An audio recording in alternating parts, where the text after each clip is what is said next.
पहला शमूएल और उसका 13 अध्याय और 14 वचन पे हम अपना ध्यान लगाएंगे।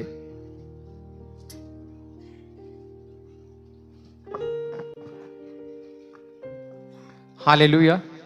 प्रभु का धन्यवाद करते हैं उसके पवित्र वचन के लिए। परंतु अब तेरा राज्य बना न रहेगा। यहोवा ने अपने लिए एक ऐसे पुरुष को ढूंढ लिया है जो उसके मन के अनुसार है, और यहोवा ने उसी को अपनी प्रजा पर प्रधान होने को ठहराया है, क्योंकि तूने यहोवा की आज्ञा को नहीं माना। आमीन। यहां पे हम एक व्यक्ति के विषय में सुन रहे हैं। अब इस व्यक्ति के बारे में जिक्र चल रहा है। शमूएल से परमेश्वर कहता है कि मैंने अपने मन के अनुसार, जो मुझे शांति देता है, जो मेरी इच्छा पे चलता है, जिस मार्ग पे मैं लिए चलूंगा उस मार्ग पे वो चलता है, और जो मैं चाहता हूं वो करता है, मैंने वो ढूंढ लिया है। हालेलुया। कहें कि मैं हूं, आत्मा में कहें खुदा से, मैं हूं क्या, और नहीं हूं तो मुझे बना। देख तू कुम्हार है, मैं तो मिट्टी हूं, मुझे बना। यदि आदर के योग्य बर्तन नहीं हूं तो तेरी सोटी से मुझे क्या मिलती है। मैंने क्यों पढ़ाया था, वो किस लिए पढ़ाया था। राजा दाऊद एक भेड़ का चरवाहा है, और वो इस 23 अध्याय को जब वो लिख रहा है तो अपने आप को भेड़ कर लेता है। वो खुद को क्या कर लेता है, अपने आप को भेड़ बना लेता है वो। और परमेश्वर जो उसकी अगुवाई करता है, जिसकी वो इच्छा को पूरा करता है, उसे चरवा बना लेता है, क्योंकि उसके जीवन का अनुभव है, अपनी भेड़ों के साथ रिलेशन है उसका। एक बाप जो अपने बेटे से प्रेम करता है वो ही जान पाएगा कि परमेश्वर उससे कितना प्रेम करता है। कहें आमीन। सब यही है। सुनो, दाऊद अपने आप को कहता है कि मैं भेड़ हूं और यहोवा मेरा चरवा है, वो गडरिया है, मुझे किसी बात की कोई घटी। क्योंकि वो अपनी भेड़ों की, दाऊद जब रक्षा करता था, अपनी भेड़ों को जब चराता था, तो वो अपनी भेड़ों से कितना प्रेम कर पाता था। अपने भेड़ों के खुरों को संभालता था, उस मार्ग को संभालता था, कहां पे हरी चराई, कहां पानी, कहां बैठने का छाया मिलेगा। तो तराई जो होती है, ताल जिसको बोलते हैं, खुले मैदान में जब चरते हैं, तो पहाड़ों के अंदर कुछ तराई ऐसी होती है जब पहाड़ियां घेर लेती है और घोर अंधकार हो जाता है, और भेड़ों को गुजरना पड़ता है वहां से, गुफाओं से, पहाड़ियों से, नालियों से, ऊपर जंगल, और घोर अंधकार हो जाता है। तब ना चरवा नजर आता है ना भेड़। दाऊद एक्सपीरियंस कहता है, यदि मैं घोर अंधकार की तराई से होकर मुझे कुछ भी नजर ना आए, सब कुछ छीन लिया जाए, जिस चीज को वैभव, इज्जत, आदर, धन, पैसा, दौलत जो मैं देख रहा हूं वो सब कुछ चला जाए, तब भी मैं हानि से, क्योंकि तू मेरे साथ रहता है। हालेलुया। तूने मेरे सर पे क्या किया है, तेल मला है। सुनो, प्राचीन समय के अंदर मक्खियां जो होती थी, मक्खियां वो कीड़े पैदा करती है। जहां पे मक्खी बैठ जाती है वहां पे क्या होता है, कीड़ा पैदा हो जाता है, तो उसको डांस बोलते हैं। आपने 10 विपत्तियां अगर मिस्र में पढ़ी होगी तो एक विपत्ति में डांस भी आई थी, है ना। वो टॉयलेट के अंदर गंदी जो मक्खियां होती है ना, गंदी मक्खियां, उसको डांस बोलते हैं। वो डांस क्या करती थी, भेड़ों के मत्थे पे आके, सर पे आके बैठती थी और कीड़े डाल देती थी, और उन कीड़ों की वजह से इन्फेक्शन हो जाता था उनके सरों में, नाक तक, और वो अपने सरों को दीवारों पे टक्कर मार मार के भेड़ें लहूलुहान कर लेती थी, टक्कर मार मार के। जब चरवाहा इस बात को देखता था कि भेड़ें मरने पे हो गई है और इनका स्वभाव चिड़चिड़ा सा हो गया है, तब वो तेल लेकर के आता था और तेल ला करके उनके सरों पे मलता था। तेल मलने से सारे कीड़े झड़ के नीचे और उसका मत्था जो था, वो सर जो था, वो चिकना हो जाता था। फिर जो मक्खियां उस पर बैठती, कीड़े जो अंडे देती, वो अंडे उस पर ठहर और वो सारे गिर जाते थे और भेड़ सुरक्षित रहती थी। इसलिए दाऊद कहता है कि तूने तेल मला है, कोई भी दुष्ट की शक्ति मेरे ऊपर ठहर, कोई बीमारी मेरे ऊपर, कोई परेशानी, तूने तेल मला है। हालेलुया। हम चल रहे हैं उस व्यक्ति की ओर जो खुदा के मन की इच्छा के अनुसार है। वो क्यों है, किस लिए है, क्या था ऐसा दाऊद के अंदर? अभी क्या उसने गोरियत मार दिया? हेलो, क्या कर दिया दाऊद ने ऐसा जो परमेश्वर ने अपने मन की इच्छा के लिए उसे जाना है? क्या किया उसने ऐसा? क्या भजन संहिता लिख दी? कुछ ही तो पल हुआ है कि एक राजा बना है साउल और उसे तुच्छ जान करके और दाऊद के लिए बोल रहा है कि मुझे ईशे के पुत्रों में से एक ऐसा मिल गया जो मेरी मन की इच्छा के अनुसार। तो सुनो क्या था। एली याजक के बारे में शायद आपको पता होगा, शमूएल का गुरु था, हन्ना का बेटा था शमूएल। दूध छुड़ाया, सीलो के नगर में जाकर के एली याजक को सौंप दिया कि मैंने तो मन्नत मांगी थी कि यदि तू मुझे दे तो मैं तुझे ही सौंप दूंगी। ऐसा ही था ना? शमूएल एली के सामने पला बड़ा। एली के दो पुत्र थे, होपनी और पिनहास, निकर में ढीठ थे। उनकी वजह से एक युद्ध हुआ फिलिस्तीनियों के साथ।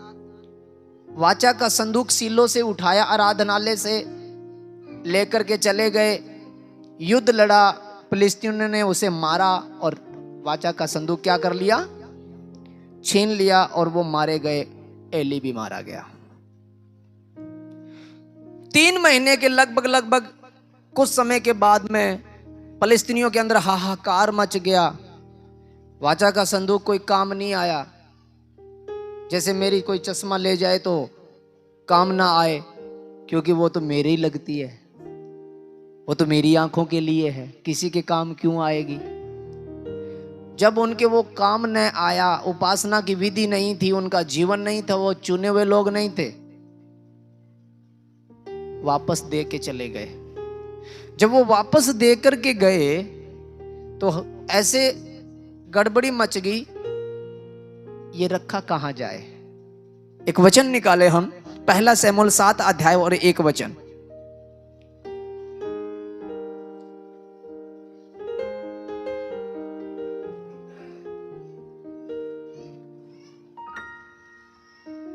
तब किर्त्यारीम के लोगों ने जाकर यहोवा के संदूक को उठाया और अबीनादाब के घर में जो टीले पर बना था रखा और यहोवा के संदूक की रक्षा करने के लिए अबीनादाब के एक पुत्र एलियाजर को पवित्र किया। आमीन। वाचा का संदूक, करूबों पे विराजने वाला सर्वशक्तिमान परमेश्वर उसमें रहता है। उसके साक्षी पत्र जो लिख करके अपने हाथ से मूसा को दिए थे, वो उस वाचा के संदूक के अंदर वो पट्टियां पड़ी है 2। उसमें हारून की छड़ी है जो मूसा लेकर के घूमता था, और उसके अंदर मन्ना है जो 1 एपा बटोर के उसमें पीढ़ियों के लिए रखा गया था। वो वाचा का संदूक जब दुश्मनों के देश पहुंचा, वापस जब आया तो हाहाकार मच गया, इसको रखे कौन?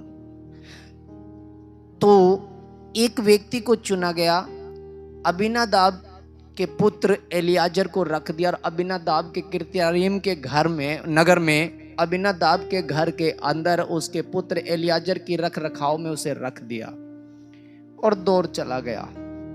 शमूएल बूढ़ा हो गया, वाचा का संदूक किसी के घर पड़ा है, प्रजा आनंद कर रही है। खुदा के लिए कोई घर, कोई स्पेशल जगह, सब मस्तियों में है, कोई फर्क नहीं पड़ने वाला। कहां आज्ञा है, किसके पास व्यवस्था है, जिसको जिम्मेवारी सौंपी है कर रहा है अपना। और एक राजा आ गया इज़राइल का नेतृत्व करने के लिए। परमेश्वर ने सोचा ये मेरे बारे में सोचेगा, ये इच्छा को पूरा करेगा। परमेश्वर भी चाहता है कि मेरे लिए एक आराधना स्थल बने। परमेश्वर भी चाहता है कि मेरे लोग मेरे समीप आए। राजा बन गया, अपनी इच्छा को पूरी करते हुए फिर रहा है। कभी अमोनियों से लड़ रहा है, कभी फिलिस्तीनियों से लड़ रहा है, कभी कहीं पे युद्ध कर रहा है, कभी कहीं पे, कभी याजक बनने की कोशिश कर रहा है। शमूएल को तुच्छ कर रहा है कि वो आएगा कि नहीं आएगा, इधर ला भेंट मैं ही चढ़ा देता हूं, अब तो मैं राजा हूं ना, अब तो मेरा अभिषेक हो गया है। और उसने परमेश्वर की इच्छा को पूरा नहीं किया।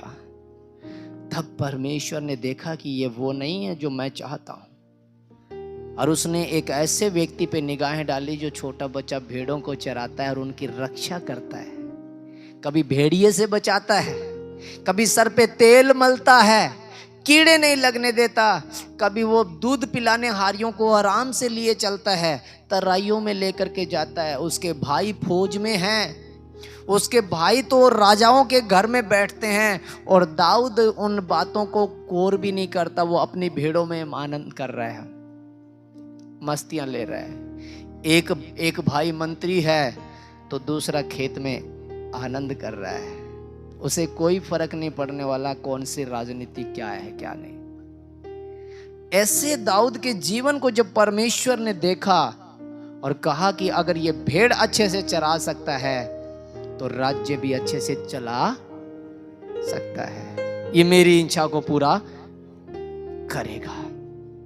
और सुनो, जब राजा दाऊद का अभिषेक किया गया, सबसे पहले उसने क्या किया? हेलो, आओ पढ़ें इस वचन को। दूसरा शमूएल और उसका 6 अध्याय 4 वचन निकालें।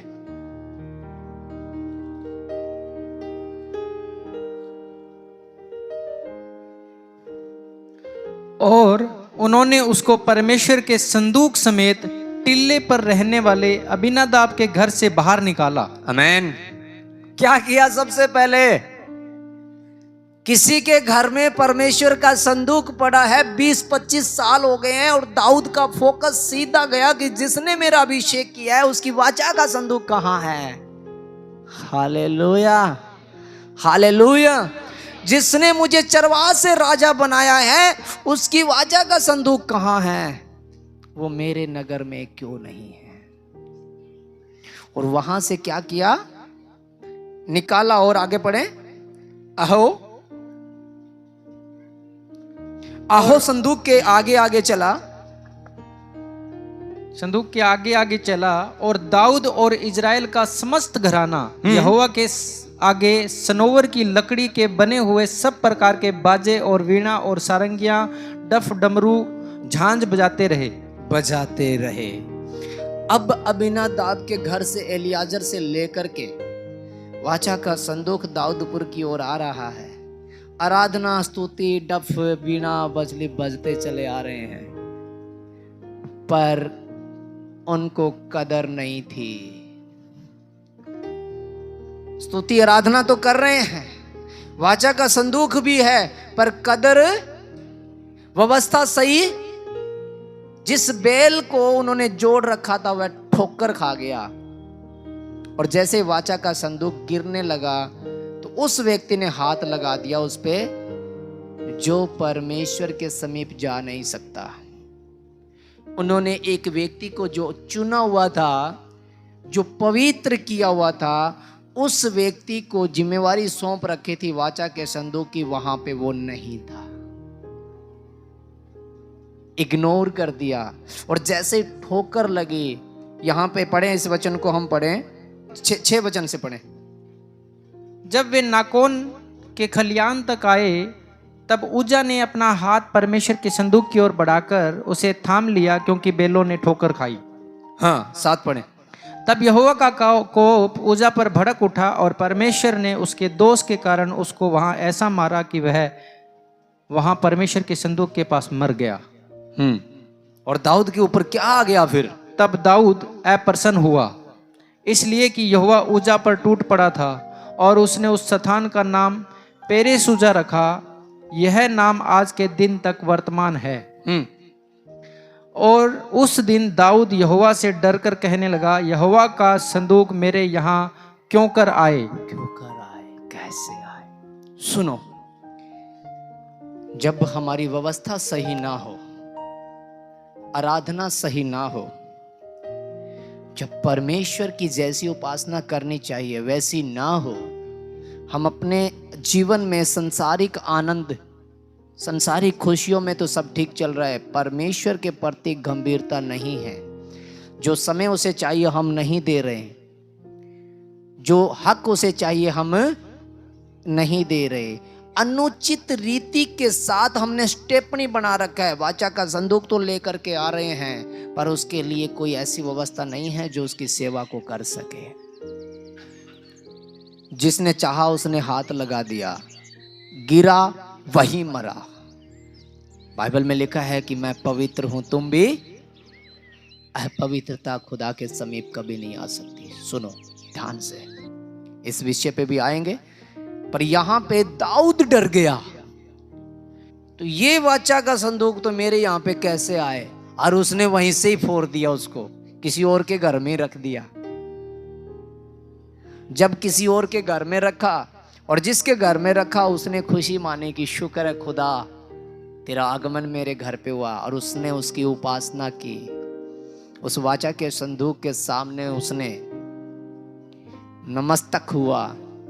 दाऊद को समाचार मिला 3 महीने के बाद कि जिसके घर में तूने संदूक रखवाया वाचा का ना, जहां आज्ञा लिखी हुई है परमेश्वर की, उसके घर में है, जहां बाइबल है और वो लोग उसे पढ़ते हैं, उनको परमेश्वर ने बहुत आशीष दी है, उनको बहुत बढ़ाया है। पढ़े इस वचन को आगे, 12 वचन को पढ़े। तब दाऊद राजा को यह बताया गया कि यहोवा ने ओबेदेदोम के घराने पर और जो कुछ उसका है उस पर भी परमेश्वर के संदूक के कारण आशीष दी है। तब दाऊद ने जाकर परमेश्वर के संदूक को ओबेदेदोम के घर से दाऊदपुर में आनंद के साथ पहुंचा दिया। Hallelujah, hallelujah, hallelujah. जहां परमेश्वर की व्यवस्था अच्छी होती है, जो प्रथम स्थान परमेश्वर का होता है, वहां आशीषें फलती है। और जो लेप लगाते हैं ऊर्जा की तरह हाथ लगाते हैं, और जीवन गंदगी से भरी सड़ाहट होती है। बाइबल कहती है मैं तुझे मुंह पर उगलने पर हूं। सुनो, वो परमेश्वर है, हमारा पवित्र है। हमारी आशीषों के रुकने का जो सबसे बड़ा कारण बता रहा हूं मैं आपको, परेशानियों में घिरने का, समस्याओं में घिरने का कारण बता रहा हूं। वो साउल जो तुच्छ था, वो परमेश्वर के प्रति गंभीर नहीं था। वो साउल, उसने अपनी एक बेटी दे रखी थी दाऊद को, पता है किसी को? हालेलुया। वो दमाद था, दाऊद साउल का दमाद था, और उसने अपनी बेटी ब्याह रखी थी, उसका नाम था मिक्कल। क्या नाम था? मिक्कल। जिस बाप के घर में वो पली बड़ी, तो संस्कार भी बाप के ही होंगे। जब दाऊदपुर में आनंद के साथ वाचा का संदूक लाया जा रहा था, और दाऊद आगे आगे नाचता आ रहा था, अब तो आशीष हमारी है, अब तो आनंद, अब हमारे सामने कौन देखेगा? तब उसी मिक्कल ने खिड़की से ताका और उसे तुच्छ जाना। पहले उसके पिता ने वाचा के संदूक को क्या जाना? तुच्छ जाना, इग्नोर कर दिया, नहीं मंगवाया, अपने राज्य में आनंद में रहा, अपनी खुशियों में, अपने संसारिक बातों में, अपने संसारिक धन जोबन में फंसा रहा, परमेश्वर को इग्नोर कर दिया। और उसके बाद में जो बेटी उसने पैदा की वो भी वैसी पैदा हुई, उसी ने भी परमेश्वर को तुच्छ जाना और वही आनंद मस्तियों में खो गई। और जब उसका पति जो दाऊद था खुशियों में था परमेश्वर में, तब उसने अपने पति को भी तुच्छ जाना। पढ़े इसको, 16 वचन को पढ़े, 6 का 16। तब यहोवा का संदूक दाऊदपुर में आ रहा था, तब साउल की बेटी मिक्कल ने खिड़की में से झांक कर दाऊद राजा को यहोवा के सम्मुख नाचते कूदते देखा और उसे मन ही मन तुच्छ जाना। तुच्छ जाना। सुनो, हम इस कहानी को यहीं पे विराम देते हैं। अब चलते हैं इसकी गहराई में। परमेश्वर का वचन कहता है, मैंने अपने मन की इच्छा के अनुसार एक को देखा है। अपने मन की इच्छा, हम चाहते हैं हमारे मन की इच्छा को परमेश्वर देखे। गड़बड़ यहीं से शुरू हो जाती है हमारे जीवन में। हम डिसाइड करते हैं अपना रूट कि हम इस मार्ग पे चलेंगे और प्रभु हमारी इस मार्ग पे रक्षा करेगा। और परमेश्वर कहता है कि मैं चाहता हूं जो मेरी इच्छा को पूरा करे और उस पे मैं उसकी सहायता करूंगा। बुद्धि और ज्ञान का आत्मा मैं तुम्हें दूंगा और जिस मार्ग में तुम्हें चलना होगा उसमें मैं तुम्हारी क्या करूंगा? अगुवाई करूंगा। वो रूट परमेश्वर देगा। सर्वप्रथम जब हम परमेश्वर के अनुसार, आपको लगता है, मेरी कल परसों बात हो रही थी किसी भाई से कनाडा में, कुछ ऐसी बातें मुझे बताई तो मैंने बाइबल के द्वारा उस भाई को समझाया। और बाइबल में एक ऐसा वचन लिखा हुआ है, आप निकालें, यिर्मयाह और उसका 1:5। गर्भ में रचने से पहले ही मैंने तुझ पर चित्त लगाया और उत्पन्न होने से पहले ही मैंने तुझे अभिषेक किया। मैंने तुझे जातियों का भविष्यवक्ता ठहराया। आमीन। यहाँ पे जो मेन जो शब्द लिखा गया है, जिस पे हमारा ध्यान जाना चाहिए, जो हमें आकर्षित करता है, वो ये करता है कि अभी प्रेगनेंसी नहीं हुई है, एक स्त्री का गर्भ अभी नहीं ठहरा हुआ है और परमेश्वर डिसाइड कर रहा है कि यहां पे कौन आएगा। Hallelujah, hallelujah, hallelujah, hallelujah. सुनो, जहां अभी बच्चा नहीं है और परमेश्वर कहता है कि रचने से पहले मैंने तेरे ऊपर एक अभिषेक किया है, इस जगत में तुझे भेजने से पहले मैंने तुझे अपनी इच्छा के अनुसार तुझ पे एक कमांड दी है कि तू ऐसे चलेगा। वो लिख करके फिर पैदा करता है और एक रूट बनाता है एक मनुष्य का। और इसको दृढ़ करें, मोहर लगाएं इस पे, जिससे हमें तसल्ली होगी ये सच है क्या। क्योंकि एक बाइबल में लिखा है, एक नहीं 2 मिलकर के गवाही उत्पन्न होती है ना। जब तक 2 ना हो जाए तब तक वो सच। नीति वचन निकालें, 16 अध्याय 4 वचन। यहोवा ने सब वस्तुएं विशेष उद्देश्य के लिए बनाई है। आमीन, हालेलुया। यहोवा परमेश्वर ने सब वस्तुएं, मनुष्य, पक्षी, पशु, प्राणी, जंतु, जो कुछ भी रचा है, एक उद्देश्य है उसमें, पहले से कमांड है। हाँ, आगे पढ़ें। वरन दुष्ट को भी विपत्ति भोगने के लिए बनाया है। वरन दुष्ट को भी विपत्ति भोगने के लिए बनाया है। अब सुनो, एक व्यक्ति जो जगत में पैदा हो गया और उसके जीवन में परमेश्वर की एक इच्छा है जो पहले से लिखी गई है। वो धर्मी है, जन्मजात से, रचने से पहले धर्मी है, पर अभी उसको कोई बताने वाला नहीं मिला। तो वो जो बुराइयां करता है, परमेश्वर कहता है कि मैं उसे इग्नोर कर दूंगा और समय पे मैं उसे बढ़ाऊंगा, समय पे। तो कई बार मनुष्य दुखी हो जाता है कि हमने कभी किसी का बुरा नहीं किया, हमारे साथ बुरा क्यों हो रहा है। तो यहां से पता चला है कि उसने अपना रूट जो चाहिए था वो नहीं ले रखा। एक व्यक्ति को यदि परमेश्वर ने धर्मी पैदा किया है ना, अपने काम के लिए पैदा किया है, अपनी इच्छा के अनुसार पैदा किया है, और वो उसके समीप नहीं जाना चाहता और दुष्टता में चला जाता है और फिर संसार में काम को करना चाहता है, वो जितना मर्जी जोर लगा ले, लाखों करोड़ों अरबों रुपए लगा दे, वो जिंदगी में कामयाब नहीं हो सकता और ना परमेश्वर उसे होने देगा, क्योंकि उसने उसे पैदा किसी और चीज के लिए किया था। योना भागना चाहता था कि मैं निनवे नहीं जाऊंगा, और परमेश्वर ने पहले से लिखा हुआ था उसका कि तू ही निनवे जाएगा। तो क्या और नबी नहीं पैदा हो सकते थे क्या? कोई भाग रहा है तो भाग जाए।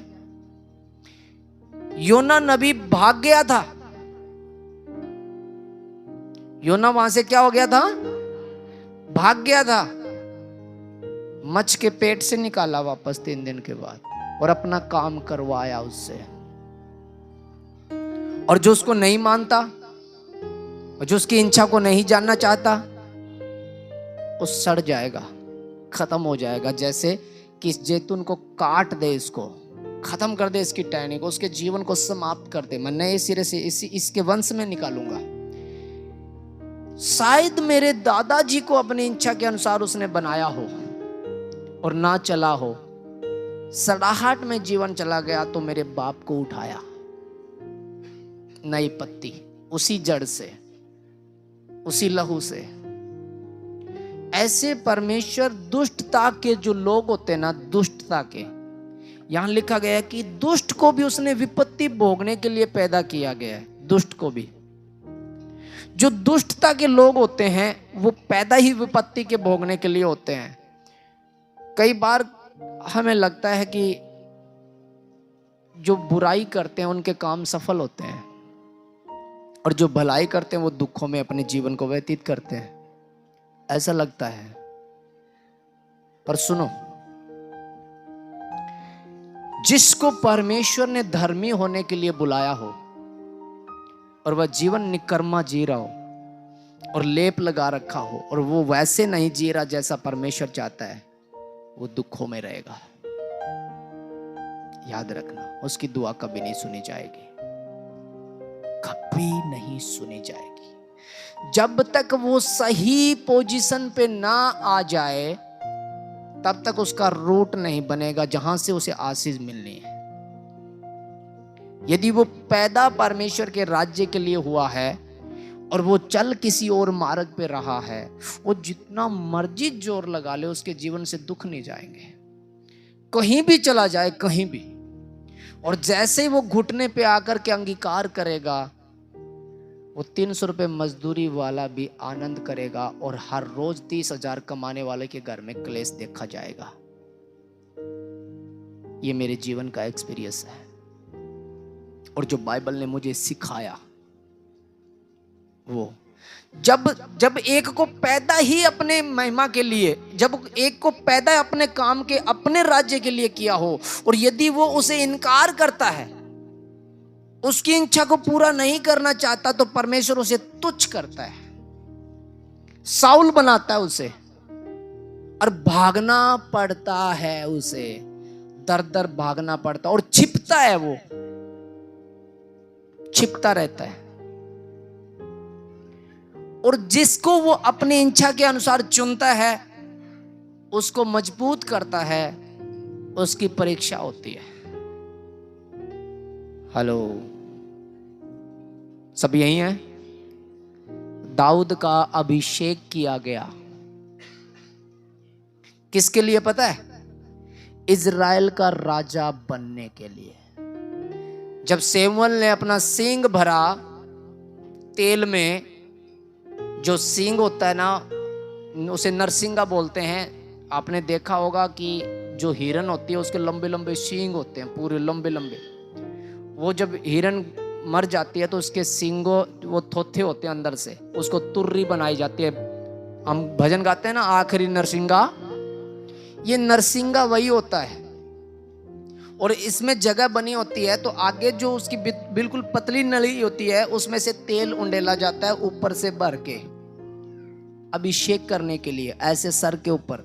और जब तेल उंडेला जाता था, तो अब जो पास्टर जी कर रहे हैं, ऐसा नहीं होता था कि लिया तेल सरसों का माथे पे लगा दिया, तेल उंडेला जाता था।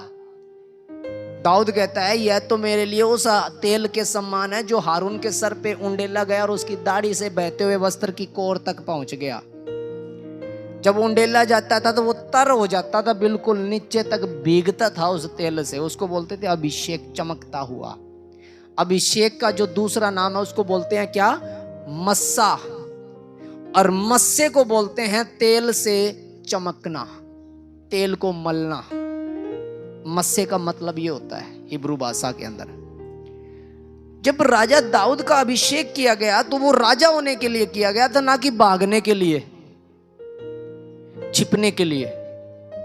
जिस दिन उसका अभिषेक हुआ तब उसने वो काम कर दिया जो वो नहीं कर सकता था, गोलियत को मारा। और जैसे ही गोलियत को मारा, साउल उसका दुश्मन। अभिषेक राजा का है और भागता हुआ फिर रहा है। सुनो, अब वो क्या समझे अपने आप को, राजा या नकारा, त्यागा हुआ?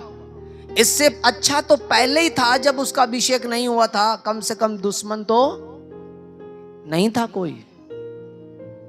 फिर भी उसने उस अभिषेक, उस मस्सा की कीमत को जाना और उसने अपने आप को बचा करके रखा। एक भी तलवार उठा करके उसने किसी पे नहीं चलाई। साउल उसको मारने के लिए फिरता था और उसने अपना हाथ कभी साउल पे, क्योंकि वो जानता था तेरा मस्सा किया गया है, तेरा अभिषेक किया गया है। कोई भी शैतानी शक्ति तुझे छुएगी, तेरा मस्सा खराब हो जाएगा, तेरी आशीष क्या हो जाएगी? चली जाएगी। तुझे किसी योजना के लिए चुना गया है। उस योजना को बचाने के लिए मुझे इस दौर से निकलना है, जो दौर मेरे भागने का है, जो दौर मेरे घबराहट का है। क्योंकि मैं जानता हूं परमेश्वर मेरा चरवा है, मेरी कोई गति। मैं शुक्रवार की मीटिंग में कुछ बच्चे मेरे पास बैठे थे, बता रहा था एक देश का राजा साउल एक लड़के के पीछे तलवार लेके, सेना लेके पड़ा हुआ और उसे मार नहीं पा रहा। मजाक ही है, और क्या ही है? इससे बड़ा कोई मजाक हो सकता है? और राजा की सारी सेना लगी हुई है उसके पीछे। और एक जगह तो ऐसा था कि वो बैठ करके युक्तियां कर रही थी, दाऊद वहीं जाके बैठ के सुन रहे हैं। और जब वो सो गए तो उनकी तलवार भी उठा के भाग गया वो राजा की। हालेलुया। राजा की तलवार दाऊद उठा के भाग गया। पता कौन बचा रहा था? मस्सा। हालेलुया। उसका चुनाव, जो उसका चुनाव हुआ था जिस काम के लिए, उस चुनाव को वो जानता था। मेरे ऊपर एक अभिषेक है, मस्सा है, वो उसे सुरक्षा देता था। अगर आपने अपने मस्सा की कीमत को जाना है तो याद रखना, जिस दिन खुदा ने आपको चुना था, अलग किया था, आपने नहीं चुना था। पहले से लिखा गया था कि रचने से पहले, गर्भ में रचने से पहले चित्त लगाया था और मैंने समय पे तुझे ले लिया है। और यदि हमारी बुलाहट परमेश्वर में है, आज अगर हम इनकार करते हैं कामों से, जुबान से, फालतू की बातों में हमारा ध्यान और खुदा की इबादत पे हमारा ध्यान नहीं है, और हम गंभीर नहीं अपने जीवन में, याद रखना गंदी का तेल मरी हुई मक्खियों के कारण जैसे बुदबू मारने लग जाता है, ऐसे ही हमारा मस्सा, हमारा अभिषेक सड़ाहट हो जाता है। और मसीह में होते हुए भी मस्सा निकल जाता है शरीर पे। याद रखना, उसकी सोटी, उसकी मार भयंकर है। वो कहता है मैं कभी न छोड़ूंगा, कभी न। सुनो, छोड़ना और त्यागना एक ही बात होती है, पर दोनों को साथ में लिखा गया है। तो वो ये लिखा गया है, मैं ना तो छोड़ूंगा और ना त्यागूंगा। छोड़ने का मतलब ये होता है कि अगर गलती की तो छोड़ूंगा भी, सोटी बजेगी, ताड़ना पड़ेगी। अपने आप को उस मार्ग पे लेना पड़ेगा। हम जिस लड़ाई को लड़ रहे हैं, कोई भी लड़ाई हो सकती है। मेरी लड़ाई स्वर्ग की है। एक छोटी सी घटना मैं आपको बीच में बताता हूं। हन्ना और सफीरा के बारे में कौन जानता है? किसी ने पढ़ा है? हन्ना और सफीरा ने गलती की थी, और गलती थी झूठ बोलने की। कोई बड़ी गलती नहीं थी। झूठ, और झूठ भी किसको बोला पता है? किसको बोला था? किसको? चोर से। नो, गलत। उन्होंने पतरस से कहा था हमने इतने की बेची है। पतरस ही था ना वहां पे, या कोई और था? पतरस ही था वहां पे, और पतरस से कहा था। जब पतरस ने पूछा, हे हन्ना के ये सच है कि तूने जमीन इतने की बेची है? कि हाँ इतने की बेची है। तब पतरस ही बोलता है कि शैतान ने तेरे मन में क्यों डाला कि तू पवित्र आत्मा से। फिर कहता है वो, तूने मनुष्य से नहीं परमेश्वर से। हालेलुया।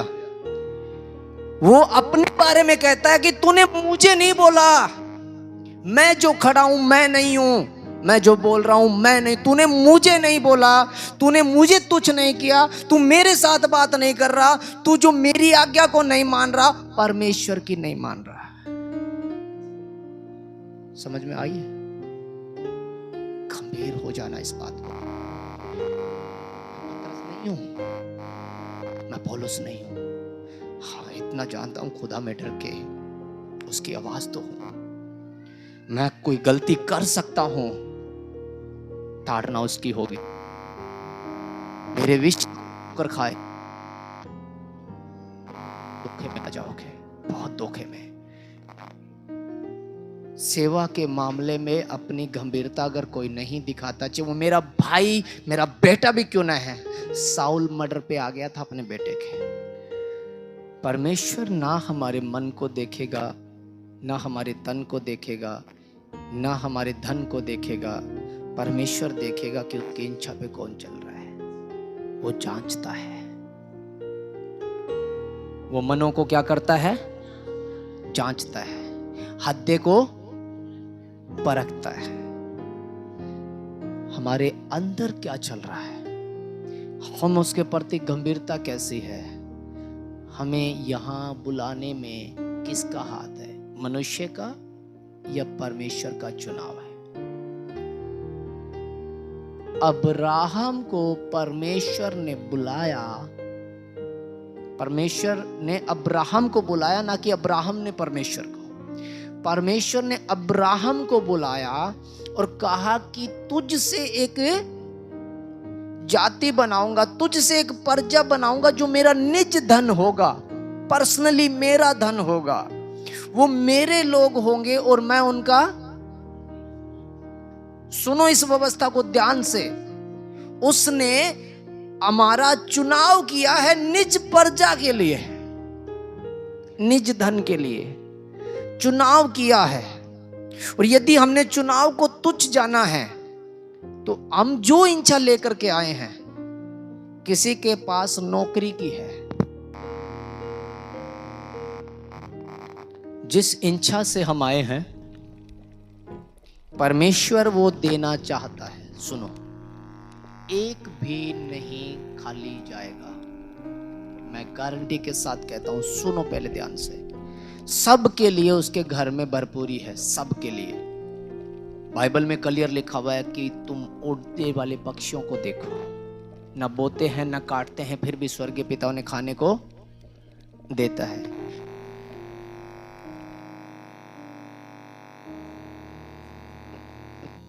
बुद्धिमान था, मैं उनको देता हूं, जबकि ये झोंके जाएंगे। तुम तो उसकी निज चुनी हुए धन हो, तुम तो सदा काल के हो।